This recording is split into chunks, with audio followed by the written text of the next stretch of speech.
Hello guys and welcome back to the channel. Today we have another question from you guys, and it is Irene that asks, do you ever have a problem with rose replant disease? And underneath, Iris has replied, I'm wondering about this too. You're obviously putting roses into spots previously occupied by another rose. What do you do to keep it from happening? Any suggestions would be helpful. And to be honest with you, this is a very complex topic because even the scientists don't know fully yet what is going on. But let's roll the video and see if we can get a bit closer to a conclusion and answer the question. So let's start the video. Some gardeners warn that planting a new rose where another once grew will cause poor growth. This is also known as rose replant disease. But is it real or just a combination of soil problems? You see, when it comes to apple trees and when it comes to cherry trees and other trees in the Rosaceae family, we know which pathogens causes it, and we know that it is a real issue and a real problem. But when it comes to roses, we have never actually identified a single pathogen or a single problem that causes it. And that is why there's still a lot of doubt about whether rose replant disease is a real condition. But I will say this though, it might not be a disease, but it might very well be a syndrome. And today we'll go over what could cause the syndrome in roses. So first up, we have soil pathogens. We have Pythium, we have Phytophthora, and we have these microscopic worms known as nematodes that eat the roots. And we have even the chemicals given off by the rose itself known as allelopathic root toxins. And then you have soil fatigue, nutrient depletion, compaction of the soil, not allowing airflow, and a lot of other things that are going on. And I think these things combined are what we describe as rose replant disease. And so it is not as much a disease, it is a syndrome of multiple things going on at the same time that weakens the growth of the new plant. Now, the thing to notice is Pythium and Phytophthora. That is a really mouthful. That's a hard word to say. But these two things requires really, really wet soil to survive. Very wet, very compact soil. And if there is very wet, very compact soil, these two things can reduce your root growth by half. They can kill off 80% of your new plants. But the thing is, if you give a bit of aeration to the soil, if you allow it to dry out, the symptoms of these two things drop to like 10%. So from 50 to 80% to 10%, that is the effect of just treating your soil right, allowing airflow through it. So you can actually quite easy deal with those two pathogens. You just need to loosen the soil a bit and also make sure that you don't have a very heavy clay soil that's very soggy during winter. So those two you can actually deal with. And then you have the nematodes. The nematodes are these microscopic worms. These tend to die out rather quickly. They can die out in between 6 months to 12 months. So they are living organisms, and as soon as there's nothing to feed them, they tend to die out quite quickly. And this is a very good point for not leaving organic matter stuck in the soil, allowing them to feed, because if you have like a half rotten root from the old rose in there, these guys will have something to feed on. But again, they don't really cause an issue if you have a healthy soil, because when you have a healthy soil, what will happen is that these guys, the nematodes, are in competition with other microorganisms, and they're kept under control. It first starts going bad when you don't have that healthy environment. So again, we're back here to the fact that you have to keep your soil healthy. There's no other way around it. And then you have the root toxins.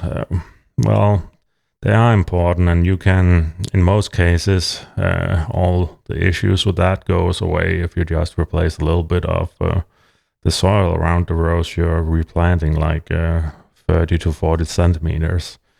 And then you have nutrient depletion and compaction. Really, you have to deal with these anyways, because if you don't give your roses fertilizer, they will do very poorly for you. So you have to deal with nutrient depletion.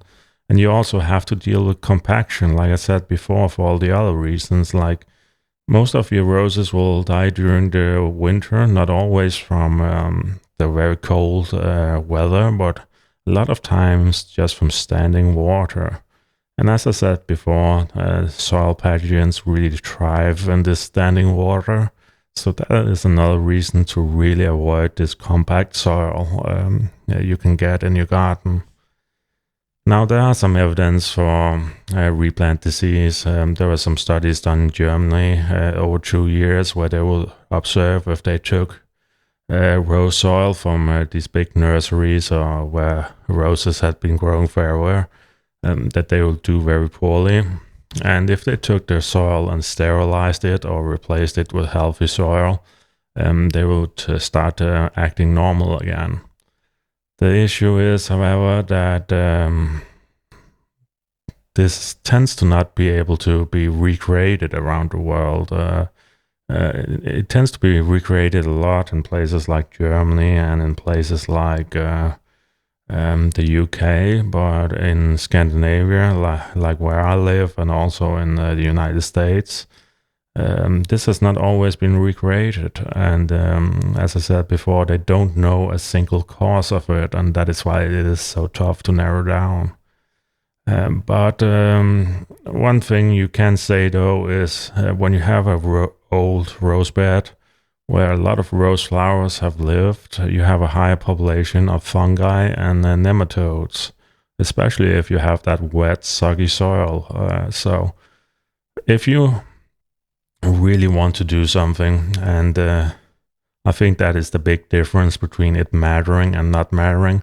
Like I said, a lot of these pathogens can matter like 50 to 80%. Unless you make sure the soil is aerated and has enough airflow. And you can also, if you want to be completely sure, you can add in some new compost, and you can add in some new fertilizer.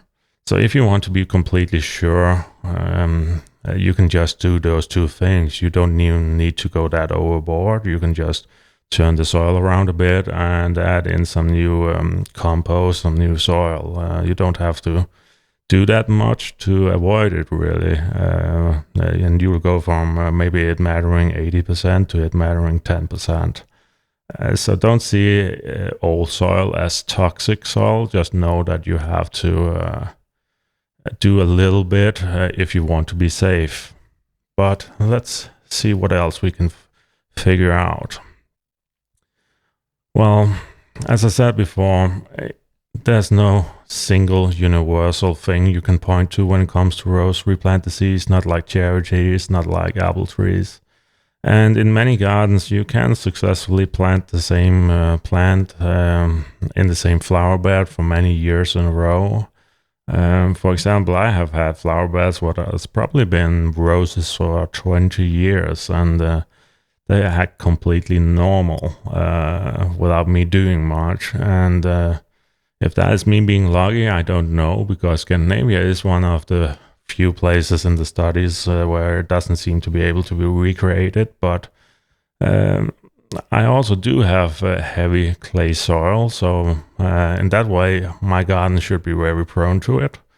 But in my opinion, in my observation, it has not mattered a whole lot. I would sometimes swear that there's something like a rose being in a sunny position or in a shady position, and if it prefers one or the other, will completely change the expression of how the rose act.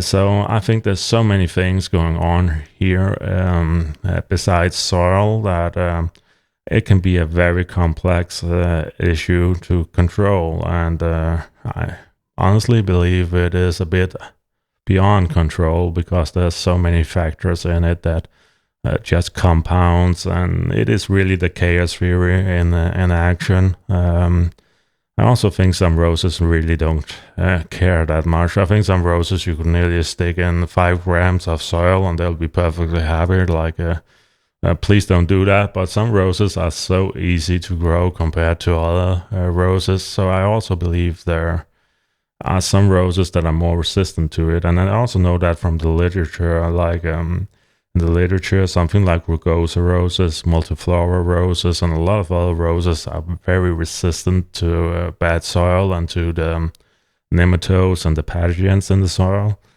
So there's not like you can point to one single thing and say that is what needs to happen, because there is really no single conclusive thing in the evidence right now. But if one has to mention some numbers, you have something like a pythium. And pythium can cause like 10 to 40% root loss, and it can go up to 70% in waterlogged soil.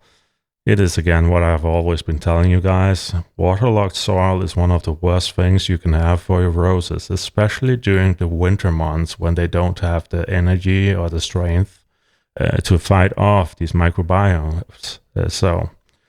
And next up, we have the very difficult word to pronounce, phytophthora. I said it is a mouthful, but the thing you have to know is it can cause 30 to 80% of young plants to die. And the main issue here is, again, waterlogged soil. And then you have the worms, the nematodes, and they can lead to 20 to 50% root mass reduction, and they can stunt growth by 30 to 60%. And the key here is, if you want to be absolutely sure, you can replace a little bit of the soil. You can make sure that none of the old roots are left from the old rows, and you can kind of avoid that soil for 6 months, because then these nematodes will start dying out and they have nothing to live off. Another key aspect was, as I mentioned before, you want a healthy amount of competition in the soil so the nematodes don't overtake it. And that is why, as I've said before, you really want to focus on having healthy soil.